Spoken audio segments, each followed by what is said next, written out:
Rumah kosong itu nggak pernah bener-bener sunyi loh. Pernah nggak sih Anda lewat di depan sebuah rumah yang kelihatannya udah lama banget ditinggalkan? Sebuah bangunan yang diam, membisu, seolah-olah menyimpan sebuah cerita yang nggak mau ia bagi. Hari ini, yuk kita coba bedah anatomi dari tempat yang seperti itu. Ironis ya, kutipan ini kan ngingetin kita sama sebuah hal yang ideal. Tapi gimana kalau sebuah rumah udah nggak lagi jadi tempat pulang? Gimana kalau rumah itu udah lama kosong, ditinggalin, dan pelan-pelan berubah jadi saksi bisu dari ketiadaan? Oke, mari kita mulai perjalanan kita dari luar. Karena setiap cerita tentang sebuah tempat yang terlupakan, itu selalu dimulai dari penampilannya. Tanda-tanda fisik yang nunjukin kalau waktu terus berjalan tanpa ada satupun yang peduli. Ini tuh bukan sekedar bangunan biasa. Ada semacam kesedihan yang nempel gitu. Sunyinya itu pekat banget, sampai rasanya kayak sebuah kalimat, sebuah pengakuan kalau dia udah dilupakan sama mereka yang dulu pernah manggil tempat ini rumah. Coba deh, perhatiin detail-detail ini. Gerbang yang udah nggak bersuara, halaman yang liar, sama cat yang udah nyerah sama cuaca. Ini bukan cuma kerusakan loh. Ini tuh narasi visual tentang gimana rasanya ditelantarkan. Pintu itu, yang dulu mungkin ngebuka kehangatan, sekarang malah jadi penghalang yang dingin. Nah, sekarang ayo kita kumpulin keberanian buat melangkah masuk. Soalnya di balik pintu ini kita bakal beralih dari kerusakan fisik ke sisa-sisa kehidupan yang seolah-olah membeku dalam waktu. Nah, yang paling menarik dari perbandingan ini tuh kontrasnya yang tajam banget. Coba bayangin, ruangan yang sama yang dulu jadi pusat kehidupan keluarga, sekarang malah jadi monumen kesunyian. Udara yang rasanya berat itu seolah-olah gema dari semua obrolan yang udah nggak kedengeran lagi. Benda-benda ini tuh bukan lagi sekedar perabotan, mereka udah jadi artefak. Sofa itu mungkin pernah jadi tempat dengar cerita pengantar tidur. Foto-foto itu nangkep momen bahagia yang sekarang beku. Mereka jadi penjaga memori di tengah kekosongan. Dan di setiap rumah kayak gini, selalu ada kan ruangan itu, ruangan yang rasanya lebih dingin, lebih sunyi, dan entah kenapa lebih personal.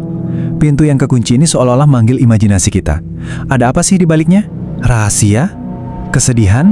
Atau cuma kamar yang emang udah kelupaan aja?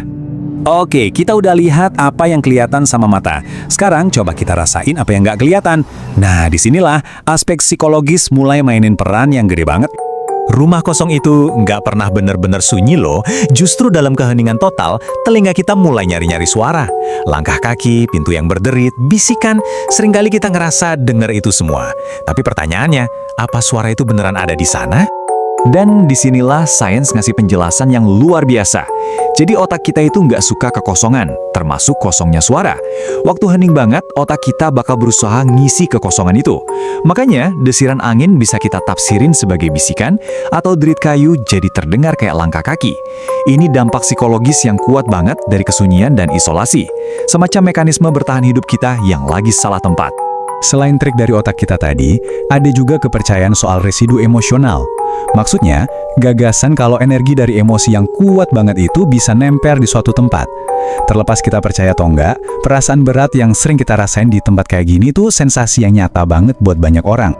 Dan semua perasaan ini, semua suara imajiner ini mencapai puncaknya waktu satu elemen penting hilang, cahaya. Ayo, kita lihat apa yang terjadi kalau malam tiba. Gelap itu ibarat kanvas buat imajinasi kita. Setiap sudut yang gelap bisa aja nyembunyiin apapun.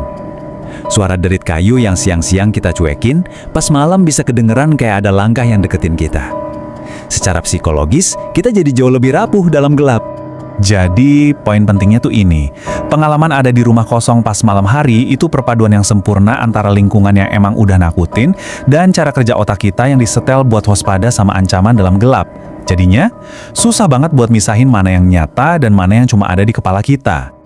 Jadi, setelah kita menjelajahi semua sudutnya, kita sampai pada satu kesimpulan. Rumah kosong itu lebih dari sekedar tumpukan batu bata dan kayu. Dia itu semacam arsip kehidupan, tawa, air mata, dan keheningan yang datang sesudahnya.